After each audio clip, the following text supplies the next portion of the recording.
Good evening, I'm Sapsanamma. Let's begin with the headlines of the hour. Gandaki province headquarters Pokhara declared the country's tourism capital. Government hopes the number of tourists will increase. Tourism entrepreneurs enthused.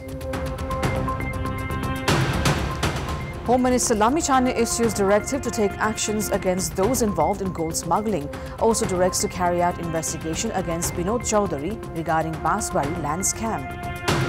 Former US President Donald Trump warns of a bloodbath if he is not elected in the upcoming presidential election. Joe Biden's campaign says the American people will defeat Trump for the second time. And Palisha Govardhan qualifies for the Paris Paralympics. She becomes the first Nepali athlete to compete in the tournament.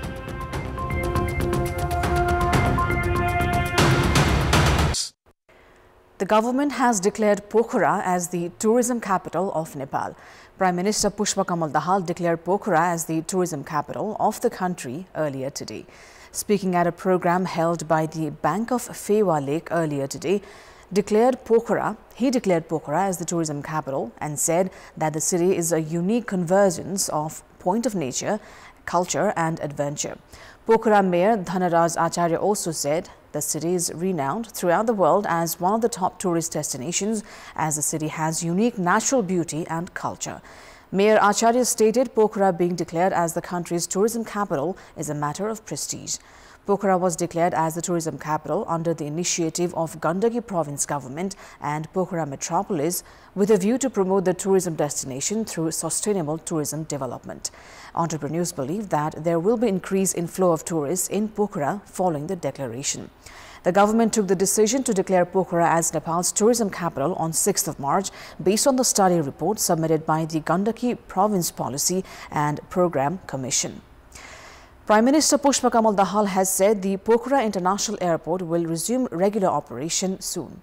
Speaking at a program organized by the Federation of Nepali Journalists, KASKI, the Premier informed an understanding had been reached for his China and India visits, which will include the issue of resuming operation.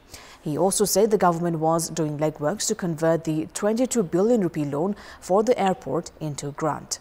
Premier Dahal presented the freedom fighter Daya Shankar Palikhe Memorial Journalism Award to journalist Deependra Shrestha and to Trivan Podal posthumously.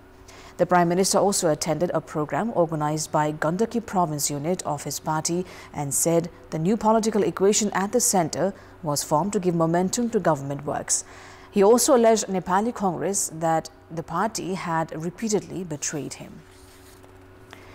Deputy Prime Minister and Home Minister Ravi Lamichan has directed ministry officials and the police to begin action against individuals identified as guilty of gold smuggling, including the son of CPN Maoist Center leader Krishna Bahadur Mahara. The minister met with Home Secretary Eknaran Aryal, Inspector General of Police Basanta Kumar and Central Investigation Bureau Chief Shyam Lal Gyawali today and directed them to begin taking actions. Mahara's son, along with some public officials and police staff, have been alleged of supporting smuggling. Last Friday, the meeting of the Council of Ministers had decided to implement the recommendations made by the Special Probe Commission. The Home Minister also directed to begin process to take back the ownership of 10 ropenis of government land illegally occupied by Basbari Leather Shoe Factory. The Central Investigation Bureau will take statement from industrialist Binod Chaudhary, among others. Today's meeting of the House of Representatives was adjourned until 11 tomorrow morning after endorsing the proposal of mourning the death of lawmaker Manjur Sharma Ansari. Right after the start of today's meeting of the lower house, Speaker Devraj Ghemire issued the proposal of mourning the death of lawmaker Sharma Ansari. Due to the demise of lawmaker Sharma Ansari, other issues were not presented at today's House meeting.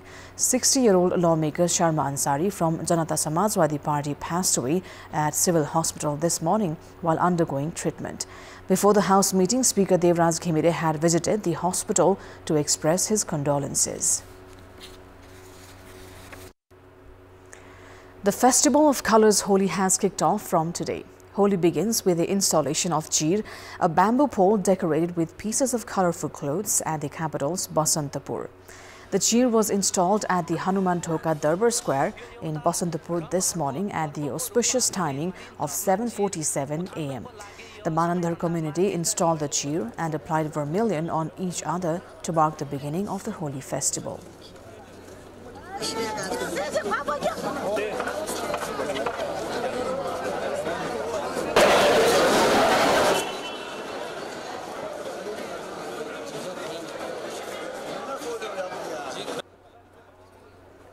Holi will be celebrated on the 24th and 25th of March this month.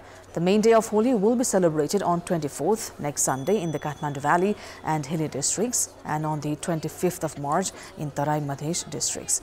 Public holidays are given to the regions on the respective days Holi will be celebrated. It is time now for our segment Public Pulse, where you text us with your opinion. The question is, why has the government failed in arresting gangs involved in sending Nepali nationals to foreign countries illegally? Your options are A, not in priority, B, feeble law, and C, agents too powerful.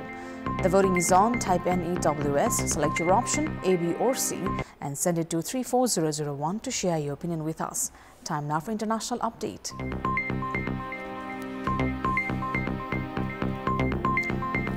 Former U.S. President Donald Trump told a rally in Ohio yesterday that November's presidential election will be the most important date in the U.S. history, painting his campaign for the White House as a turning point for the country.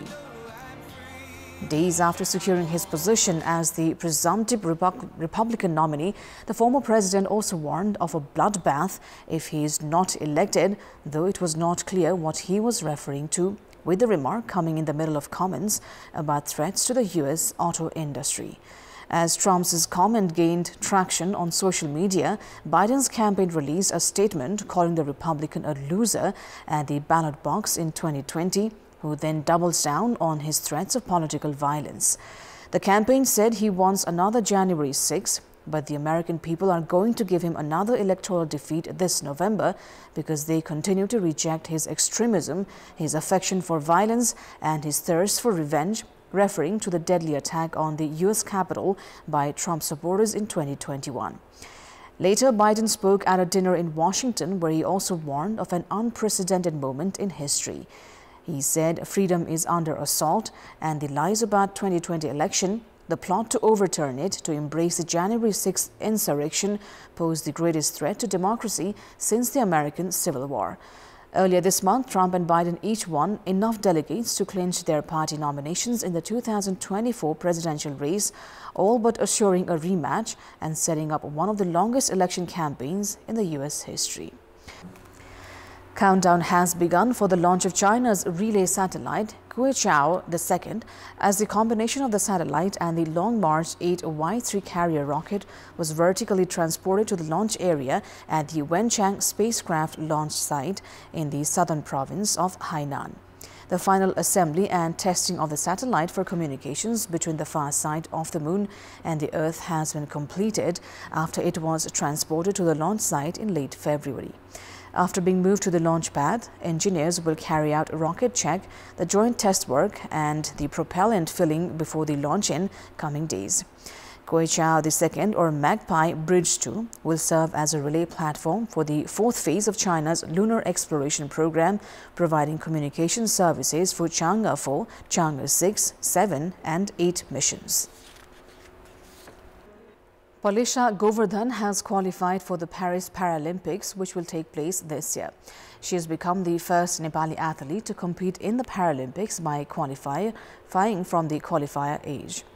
Para-taekwondo player Palisha will be participating in the Olympics for the second consecutive time. She secured a spot in the Paralympics by winning the gold medal at the Paris Paralympics Asia qualifiers ongoing in China. She defeated Iran's Leila Mirzai in the finals of the women's below 54 kilogram weight category to bag gold. Palisha is the third overall Nepali player to participate in the Olympics by clearing the qualifiers. Prior to this, Taekwondo's Sangina Vaidya and Deepak Bista had cleared the qualifying round to participate in the Olympics. Other Nepali players have been participating in the Olympics through wildcard selection. That is all for the moment. Thank you for watching. Bye for now.